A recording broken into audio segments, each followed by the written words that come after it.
We got the decline. Decline, we're going to do it again. We'll do the close grip, you feel me? We're going to get that center of that chest. We get a little bit of that tricep. A little bit close on there. We're in that crease to the top of that chest. That's the goal. That's the goal we want to hit, that center of that chest, upper chest. Have that chest looking right in them V-necks, you feel me? Nothing like that top shelf and having that crease right there, man. That separation. You'll get a good separation when it comes to calisthenics. I mean, you got the dips, and you can be able to bring your chest in a little bit to get a little bit of that center, but some things ain't gonna be always done to perfection with just calisthenics. You gotta add a little bit of them weights, and I know that. You gotta be able to be functional with it. You gotta throw on some weights every once in a while. Got some calisthenics in there, throw some boxing in there. You don't like boxing, throw some UFC in there, you know, some martial arts, whatever you wanna do. Make sure you have something that's gonna keep that endurance with you and keep that fight. Because as you're getting closer to God and masculinity growing and you're working out, that testosterone is going to be an amazing thing. But it could be a gift and a curse if you don't use it correctly.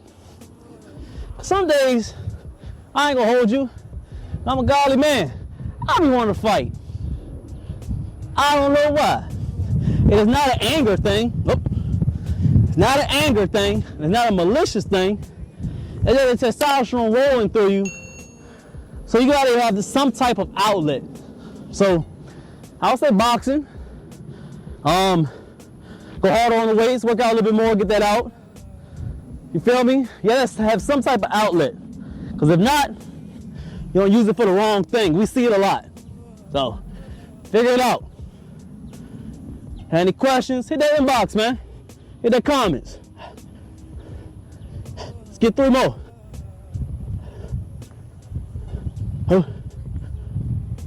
Hey, look good, get that rest.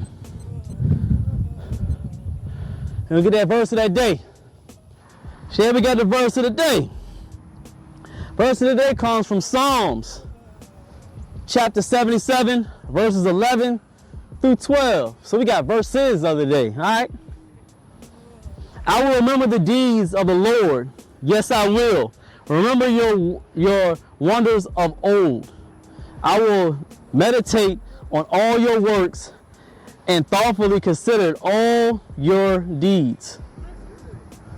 That's good. You know, it's a curveball. I'll let y'all know I do these verses a day. I don't never look at it before.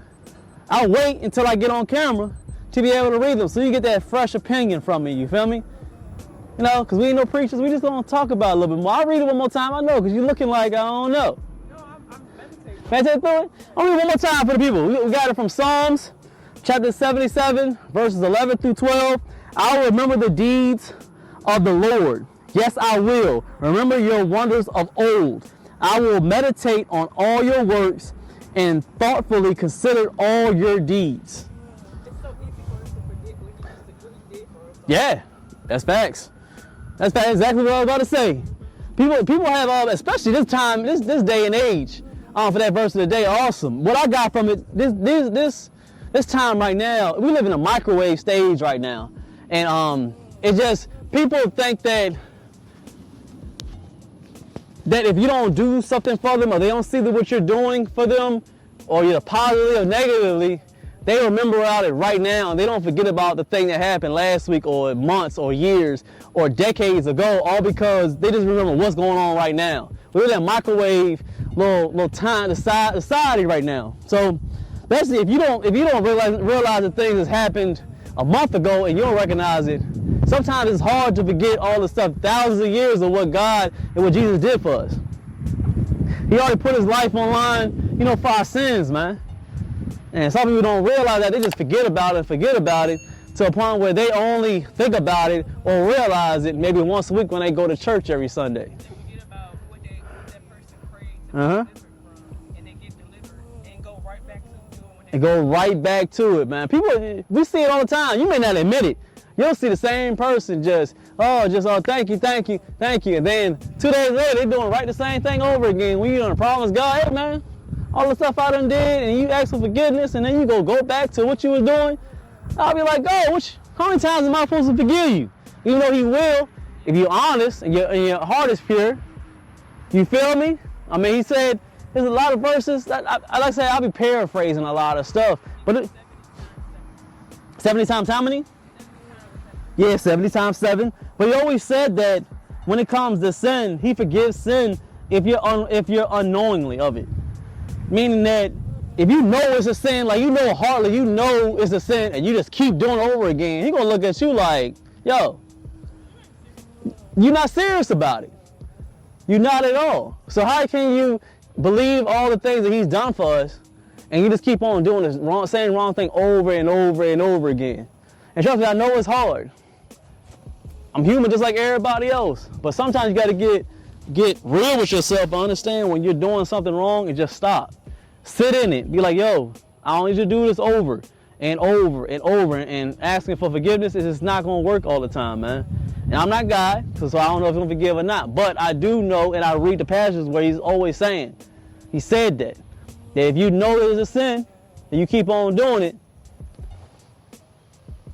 I don't know. I may gotta find that verse. I mean, that might be the next verse of the day, so I can find that verse.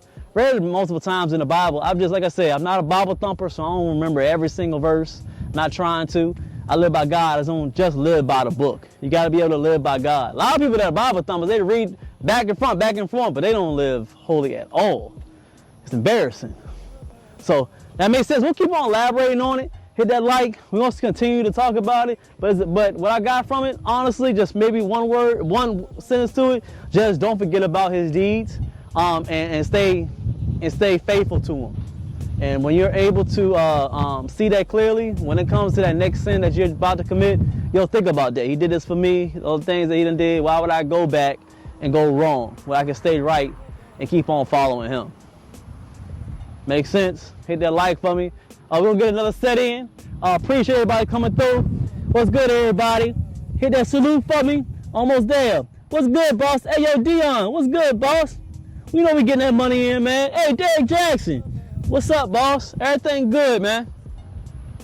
All right, let's get another set in. We're going to get another. We got to get a different grip this time. So let's go ahead and do traditional wide grip, man. The traditional joint. Oh, there's a big old boss. This joint is huge. He in here, that's wild. Look. He in here, there's a web, and he's pulling out a spider in between the web. He got to eat it. That's crazy. There's a spider under, I saw him. He went in here, there's a spider in here. So he's trying to get in there to get the spider how to eat it. Oh, he a thug. That's crazy. I ain't never seen that joint. He can't get in there to get the spider. Is he stuck in the web though? You think he's stuck? Yeah, he may be stuck. Oh, snap. He didn't work on his legs. He would have been able to. Yeah, man. We work on legs. Salute to everybody, man. That's crazy.